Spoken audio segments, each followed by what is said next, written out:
সেপ্টেম্বরের ফিফা উইন্ডোতে নেপালের কাঠমান্ডুতে দুটি প্রীতি ম্যাচ খেলবে বাংলাদেশ জাতীয় ফুটবল দল। এ লক্ষ্যে আজ থেকে আনুষ্ঠানিকভাবে শুরু হয়েছে জাতীয় দলের ক্যাম্প। তবে প্রাথমিক স্কোয়াডে আছেন ইংল্যান্ডের লেস্টার সিটির মিডফিল্ডার হামজা চৌধুরী, কিন্তু নেই কানাডিয়া প্রবাসী সামিত সোম। সেপ্টেম্বর উইন্ডোতে কানাডিয়ান প্রিমিয়ার লিগে সামিতের ক্লাব কাভারলির দুটি ম্যাচ রয়েছে 6 এবং 14 সেপ্টেম্বর। বাংলাদেশ ঠিক একই সময়ে 6 ও 9 সেপ্টেম্বর নেপালের বিপক্ষে মাঠে নামবে। জাতীয় দলের হয়ে খেলার ডাক পেলে ক্লাব ছাড়তে বাধ্য হলেও বাফুফে এবার সেই জটিলতায় যেতে চাইছে না।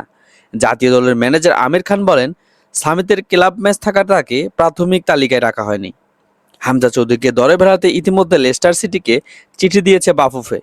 ফিফা উইন্ডোর নিয়মে ম্যাচের 72 ঘন্টা আগে খেলোয়াড়কে ছাড়তে বাধ্য হলেও অনেক সময় মহাদেশ ভেদে সূচি ভিন্ন হওয়ায় ক্লাবগুলোর দর কষাকষির সুযোগ থাকে বেশি। ম্যানেজার আমির খান জানান, কোচের 24 জনের প্রাথমিক স্কোয়াডে হামজা রয়েছে। তার ক্লাবের সঙ্গে আলোচনা চলছে।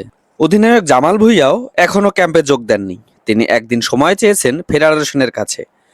মাত্র 5 জন নিয়ে অনুশীলন শুরু করার পূর্ণাঙ্গ প্রস্তুতি এখনো শুরু হয়নি। কোচ হ্যাভিয়ের কাবরেরা তবে কঠোর অবস্থাতেই আছেন। প্রথম দিন থেকেই খেলোয়াড়দের মাঠে চাইছেন তিনি।